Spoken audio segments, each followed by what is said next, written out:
Olá, boa tarde a você ligado aqui no Notícias Agrícolas. Estamos dando início ao nosso boletim de fechamento do mercado. Um mercado trabalhando dos dois lados hoje, cotação despencando no início da manhã, recuperando depois.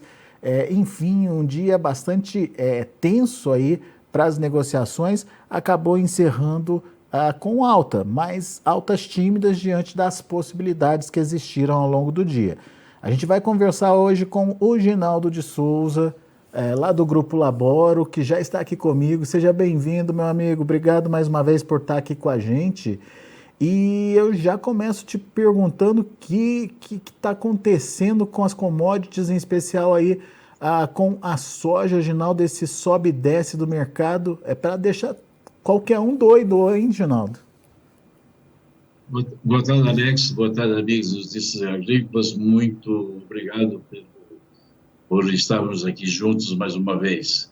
Alex, meus amigos, é preciso entender que esse jogo das commodities, vamos chamar o baile das commodities, a dança das commodities, vai continuar, na minha opinião, porque nós estamos também dependendo não só dos fundamentos, das questões técnicas também das commodities, mas estamos dependendo também das questões macroeconômicas.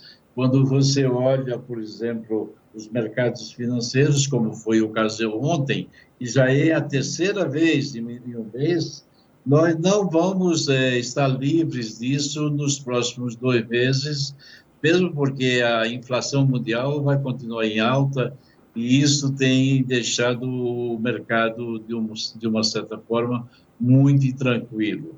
A verdade é que essa dança das commodities vai continuar. Esse é meu ponto de vista.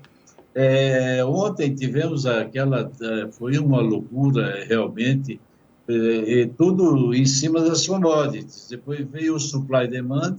O supply demand foi relativamente neutro para a soja, mas foi baixista para milho e trigo, e o mercado acabou cedendo e a soja acabou acompanhando, porque ontem não tinha o que fazer com os macroeconômicos. Vamos dizer, o euro chegou a bater paridade com o dólar e o dólar index chegou a 108,70. É uma loucura o que está acontecendo. Então, hoje, de novo, nós estávamos aí até certo ponto mais ou menos tranquilos, quando saiu a inflação americana.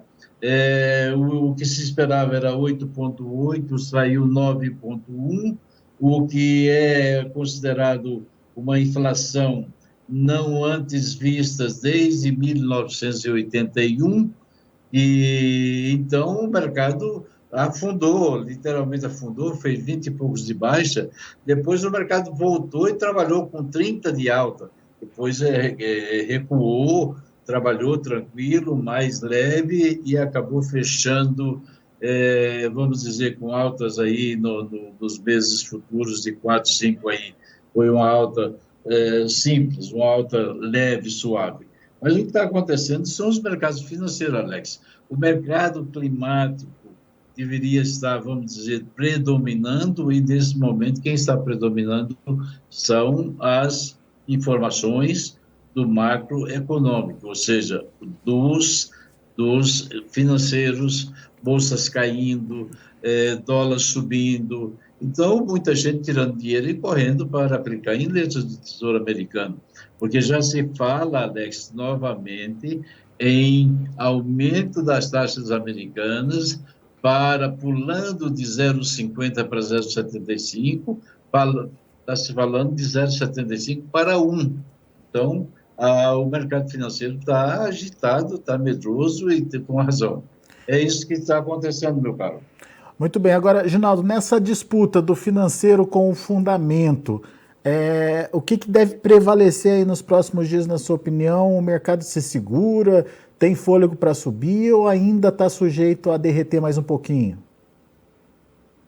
Veja bem, Alex, o mercado financeiro, analisando o financeiro e analisando os fundamentos do lado de cá, é preciso que haja uma seca bastante acentuada para que o mercado, para que a possibilidade de perda de safra seja maior do que as questões financeiras. Nesse momento, você tem o mercado, você tem o clima aí mostrando que você não tem chuvas adequadas para Iowa, Dakota do Sul, Nebraska, Missouri, tem um pouco mais de chuvas para o leste. Esse ano o leste está sendo mais beneficiado do que o centro e o oeste.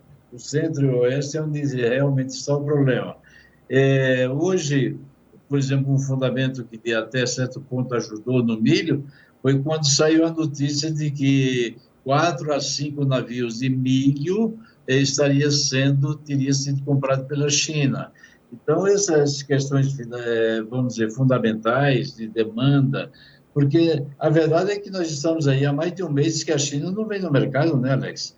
Então, nós analisando fundamentos ou jogando o clima junto, se tivesse demanda, seria muito mais fácil o mercado recuperar, o mercado subir. Mas nós estamos expostos, veja bem, expostos às questões do macroeconômico, à questão dos financeiros.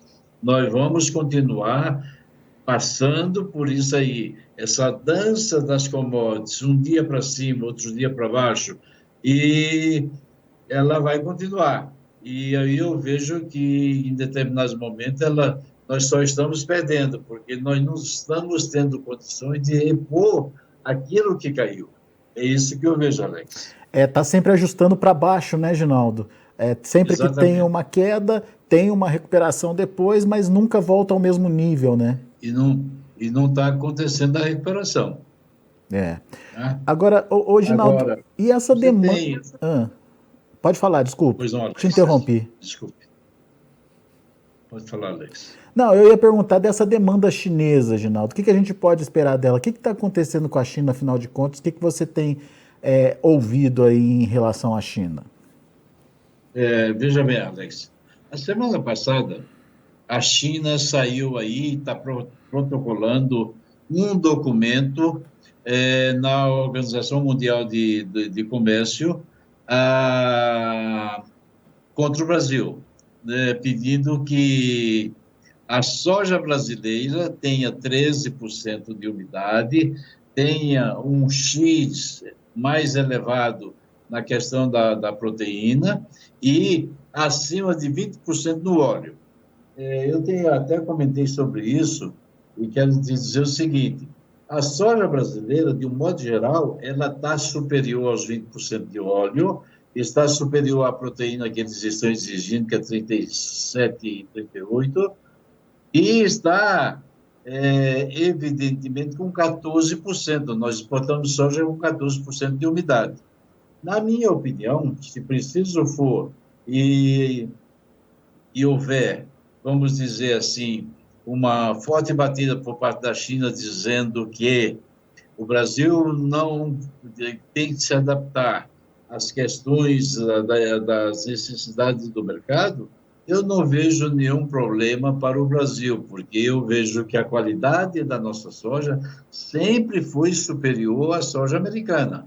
Então, mas isso aí é uma questão de política, eles estão tentando fazer isso aí, porque o Biden também vai falar também com o Xi Jinping na semana que vem. E eles vão compor, porque está se falando aí muito fortemente dos bastidores, que o Biden vai cancelar, vai retirar uma série de impostos que tem contra a China, colocada ainda na época do Donald Trump. Então, a China, para tentar compensar, vem com essa daí para mostrar que vai comprar mais soja da América do Norte. Só que a soja da América do Norte não é melhor em termos de qualidade do que a América do Sul. Eles podem até se adaptar mais à questão dos 13% mais rápido do que nós brasileiros. Mas é preciso também que se entenda, e o Brasil vai se adaptar a isso tranquilamente, que passar de 14% para 13%, eu não vejo um empecilho, não vejo uma grande dificuldade. Muito pelo contrário, eu acho até que vai até beneficiar. Uma soja de 13% permite que você tenha uma, uma armazenagem, no caso, muito mais tranquila e resistente a insetos e a pragas. No caso, vamos dizer, dos 13%, você também não transporta água, não transporta peso. Então, tudo isso aí eu não vejo problema. Agora, se a China começar a colocar obstáculos e querer fazer isso ou aquilo politicamente para se acertar com o Biden, aí pode complicar. Então, eu só estou contando isso porque isso é recente e isso está sendo, vai andar dentro da Organização Mundial do Comércio. E isso pode passar a valer e nós temos que nos adaptar. Eu quero deixar bem claro que essas questões políticas, daqui para frente, vão ser mais constantes. E aí também os financeiros também vão ser constantes. A inflação mundial é uma coisa que não está havendo controle. Você imagine os americanos com inflação de 10% ao ano. Eles não estão habituados com isso, não são hábeis para negociar esse tipo de coisa. O próprio consumidor americano não sabe o que fazer com essas coisas, e nós estamos, inclusive, vendo americanos ou pessoas que moravam lá já há muito tempo migrando para outros países justamente por causa do alto custo de vida. Então, nós temos que conviver com a inflação e vamos ter que aprender que os mercados financeiros vão predominar nas questões das oscilações, da volatilidade do mercado das commodities. Muito bem. Então, como é que a gente pode, enfim, ajudar o produtor a entender o que vem por aí? Como é que ele se protege disso, Ginaldo? Dessa oscilação toda? Ele vai se proteger, sim. Ele é hábil, ele sabe o que vai fazer, ele pode perfeitamente. Este ano ele já comprou os insumos dele, que no início parecia muito difícil, pareciam muito caro. Você veja que uma tonelada de ureia saiu aí de 200 abaixo de 300, se foi a 1.200, agora já está caindo. Então, o produtor brasileiro sabe perfeitamente o que fazer. E sabe que uma soja bem trabalhada não precisa ter preços aí exorbitantes de 15, 16 dólares por bushel. Ele sabe perfeitamente que ele, trabalhando direitinho, soja com 10, com 12 dólares por bushel, com clima normal, produção normal, ele pode perfeitamente sobreviver. Não é bem essa a palavra sobreviver, ele pode muito bem conviver e viver muito bem com isso aí. Eu acho que o produtor brasileiro não tem muito o que se preocupar. A demanda existe e os americanos sozinhos não podem fornecer a necessidade que os chineses precisam. Claro, você vai dizer, mas os problemas dos lockdowns, os problemas da Covid, reduziram substancialmente a demanda por farelo, por proteína, de um modo geral, o pessoal comendo menos carne, uma série de coisas. Sim, isso é verdade, mas não é que a demanda morreu, acabou. Nós esperávamos talvez 104, 105 milhões, vamos ter aí menos aí, talvez 97, 98, mas isso os americanos também não podem fornecer 98 milhões de toneladas. Então, a soja brasileira tem que continuar sendo exportada, tem mercado para isso, e é um momento que nós temos que ficar tranquilos, saber esperar estrategicamente, porque isto faz parte daqueles momentos de altos e baixos que certamente acontecem em todos os mercados de tempos em tempos. Muito bem. Agora, só analisando o que está acontecendo no Brasil, Ginaldo, o fato do dólar estar compensando parte das perdas em Chicago, isso traz um alívio maior para o produtor? Isso coloca ele numa posição de comercialização de produtos ou não? Por aqui os negócios estão retraídos também? Não, os negócios estão retraídos indubitavelmente, mas é preciso lembrar que o dólar mais alto atrai naturalmente o vendedor. E os preços da soja, que embora tenham caído bastante, não são preços acima de 190 no porto. Isso é preço, Alex, não é uma, vamos dizer, não é um preço ruim. O produtor tem que se habituar e saber que esse preço de 190, ele pode, o ano que vem, baixar para 150. E o produtor, há 2 anos atrás, a soja estava a menos de 100, Alex. E o produtor estava nadando, estava bem, estava tranquilo. Eu não quero dizer que ele está bem, porque ele é que sabe do bolso dele, mas, naturalmente, soja a 190, ou a 180, ou a 170 é um bom preço. Ah, não, mas eu quero soja acima de 200. Espera aí um pouquinho. O momento, o time já passou.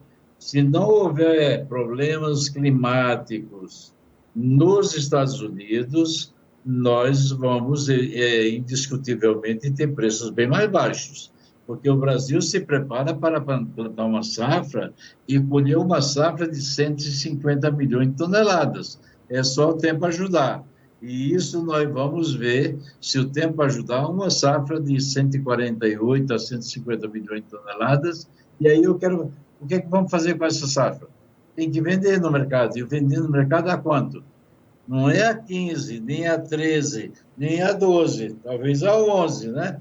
Isso eu não estou dizendo que o mercado vai cair até lá, mas safra cheia, tudo correndo bem, a demanda devagarinho, tomando as suas necessidades, o mercado tem que cair. E o produtor brasileiro sabe perfeitamente disso, e o preço está alto. Nós temos prêmios, Alex, aí acima para setembro, acima de 200. Temos Chicago aí batendo na casa dos 16 e para agosto. O que você vai dizer? Isso é um preço ruim? Não, não é um preço ruim. De jeito nenhum. A soja vai, naturalmente, ter preços bons, mas vai continuar cedendo à medida que as safras vão repondo os estoques mundiais. É isso que eu vejo, Alex. Muito bem. Ginaldo, e mais do que nunca a questão da produção nos Estados Unidos, comportamento do clima, ganha importância aí nesse momento em que a soja por lá começa a precisar de mais atenção das chuvas, não? Com certeza. Isso que eu disse no início, os americanos, eles têm recebido do lado leste, vamos falar de Ohio, vamos falar leste para leste, Indiana, Illinois, Indiana e Ohio. Tem recebido boas chuvas numa parte, o Illinois precisa de chuva no lado do oeste, Iowa precisa de chuva. Se você olhar os mapas, né, os drought monitor, você vai ver que tem uma seca muito grande no centro para o oeste, já para o centro, para o leste, não é tão grande. Se isso se agravar, as previsões de hoje indicam que do lado leste continua chuvas de até 50 milímetros nos próximos 10 dias, e do lado do centro para o oeste, as chuvas são abaixo de 25 milímetros, ou seja, tanto a questão, vamos dizer, do lado oeste, lá, Nebraska, a Dakota do Sul, Iowa e o Missouri, e o oeste de Illinois não tem chuvas abundantes e são necessárias para os próximos dias. E isso pode reduzir, naturalmente, as questões no crop condition de segunda-feira. Você pode ter uma redução das condições boas e excelentes, e isso daí faz com que os preços e os players fiquem ativos para que os preços, naturalmente, não cedam muito. e possa, naturalmente, ganhar espaço para cima se os mercados financeiros, os macroeconômicos, não atrapalharem. Muito bem, eu te perguntei isso, Ginaldo, porque no final de agosto tem um grupo capitaneado por você, enfim, indo lá para os Estados Unidos para entender de fato como anda a safra americana por lá, né? Eu queria que você contasse um pouquinho do Crop Tour, como é que tá, e tá tudo pronto já para a viagem, Reginaldo? Basicamente, estamos prontos. Ainda existe, vamos dizer, vagas para pessoas que eventualmente queiram ir, são do ramo, são do agronegócio, mas no final de agosto, mais precisamente 27 de agosto, eu e o Daniel de Notícias Agrícolas, parceiro que já temos feito vários crop tours aí pelo Brasil, pelos Estados Unidos, China, Argentina, temos feito isso. Esse ano vamos fazer Estados Unidos e Canadá. Nós vamos sair daqui de 27 de agosto, exatamente vamos entrar numa fase muito importante nos Estados Unidos, que é a fase quando a soja está florando, formando vagem, e tem soja já entrando no período de estivagem. Então, é um período muito importante, porque aí, se as chuvas já aconteceram ou não aconteceram, nós vamos ter condições de mensurarmos exatamente o que está acontecendo na safra. Nós vamos entrar por Chicago, vamos pegar Indiana, vamos até Ohio, de Ohio voltamos pelo sul de Illinois, vamos entrar no Missouri, cruzar o Missouri, vamos até St. Louis, depois vamos a Iowa, lá em Iowa nós vamos em Boone, onde vai ter o Farm Progress Show, né? Lá no dia 2 de setembro, 2 de setembro, então nós vamos ter esse espaço lá, e de lá nós vamos a Nebraska, de Nebraska nós vamos subir pelas Dakotas, vamos entrar no Canadá, vamos passar lá por cima, naquela região de Regina, e depois vamos cruzar para leste, passando por Manitoba, toda aquela região. Talvez, se houver tempo, nós vamos visitar a Bolsa como é o nome daquela? Bom, é uma bolsa que nós sempre planejamos de visitar e nunca deu certo. Mas se esse ano der certo, a gente vai, evidentemente, visitar. E depois nós descemos por Iowa, passamos por Wisconsin, vamos para Illinois e vamos para Chicago. São algo acima de 6 mil quilômetros, meu caro. E eu te diria com toda sinceridade, para mim, Alex, é o melhor crop tour já planejado, com toda a segurança, com toda a tranquilidade, já planejado por nós. Então, é um crop tour de discussão, de técnica, onde vamos verificar as condições do solo, as condições das lavouras, quanto grão, quantas vagens tem no pé, quantos grãos tem na vagem, fazer a contagem, fazer vamos mensurar tudo e dizer, bom, aqui dos Estados Unidos a safra não é de 120, a safra é de 118, 117 e assim por diante. E no Canadá nós vamos fazer toda a parte de canola, também tem a parte de soja, 4, 5 milhões de toneladas de soja que eles produzem, mas a parte de canola, 20 e tantos milhões de toneladas de canola, vai ser muito importante, porque o ano passado, ou seja, esse ano, a canola teve um peso na composição dos preços de soja muito, muito importante. Foi através do óleo de palma, e os preços do óleo puxaram muito para cima, naturalmente também elevado pelo consumo de biodiesel nos Estados Unidos. E a canola teve um peso, porque todo mundo correu atrás de canola e não tinha canola. Então, isso deu um peso muito grande e ajudou muito a soja. Então, nós vamos, esse ano, fazer o Canadá também.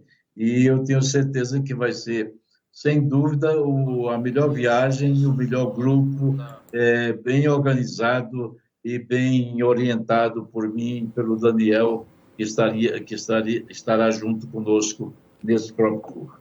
É isso, Alex, que nós pretendemos fazer, trazer informações dos locais, mostrar ao vivo e a cores o que está acontecendo com as safras. Muito bem, e para aqueles que não conseguirem estar presencialmente nessa viagem, como o Ginaldo disse, é uma viagem muito técnica, muito cheia de levantamentos, olhando os detalhes efetivamente das lavouras americanas.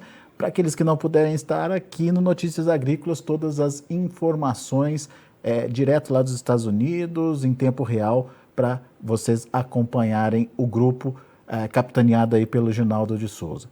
Meu amigo, obrigado mais uma vez pela sua participação conosco aqui no Notícias Agrícolas. Volte sempre, Ginaldo. Obrigado, Alex. Obrigado, amigos do Notícias Agrícolas. Fiquem com Deus. Uma boa tarde e uma ótima noite a todos vocês aí nesse Brasil, com muita luz e muita paz. Muito bom. Obrigado, Ginaldo. Muito bem. Pessoal que está acompanhando a gente no YouTube, obrigado pela audiência. Pessoal, não esquece de fazer a inscrição no YouTube, não, dá o seu like, enfim, aciona o sininho ali, porque toda vez que tiver uma informação nova, um boletim com informações quentes do mercado para serem trazidas aí para o nosso público, você vai ser alertado.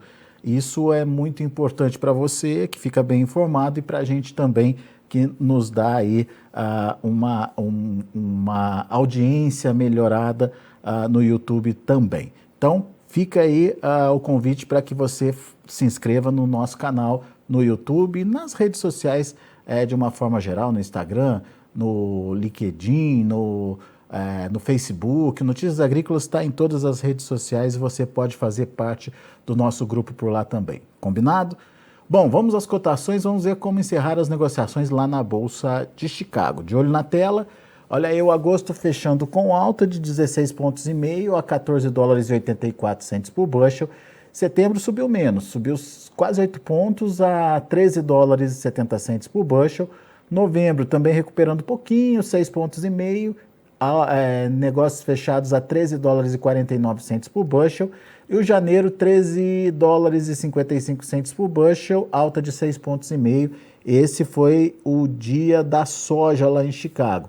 Vamos ver para o milho como encerraram as negociações. Milho também do lado positivo da tabela. Julho, 7 dólares e 40 centos por bushel, 7,25 de alta. Setembro, 6 dólares exatos, 6 de alta. Dezembro, 5 dólares e 95 centos por bushel, 8,75 de alta. E o março de 2023, 6 dólares e 2 centos por bushel, uma alta de 9 pontos mais 25. São os números do milho, e a gente tem também o trigo para passar para vocês. Trigo não conseguiu se recuperar, acabou encerrando com quedas, são quedas pequenas, de 3 pontos mais 25 para julho, fechando a 7,98, perdeu o patamar aí dos 8, portanto. Setembro, 8 dólares e 10 centos por bushel, 3,5 pontos de queda. Dezembro caiu 2,5 pontos, fechou a 8,27. E o março de 2023, 8 dólares e 43 centos por bushel, uma queda de 1 ponto mais 75. É isso, são os números de hoje lá da Bolsa de Chicago. A gente agradece muito a sua atenção e a sua audiência. Notícias Agrícolas, 25 anos ao lado do produtor rural. Se inscreva em nossas mídias sociais. No Facebook, Notícias Agrícolas. No Instagram, @Notícias Agrícolas. E em nosso Twitter, @Norteagri. E para não perder nenhum vídeo, não se esqueça de nos acompanhar no YouTube e na Twitch, Notícias Agrícolas Oficial.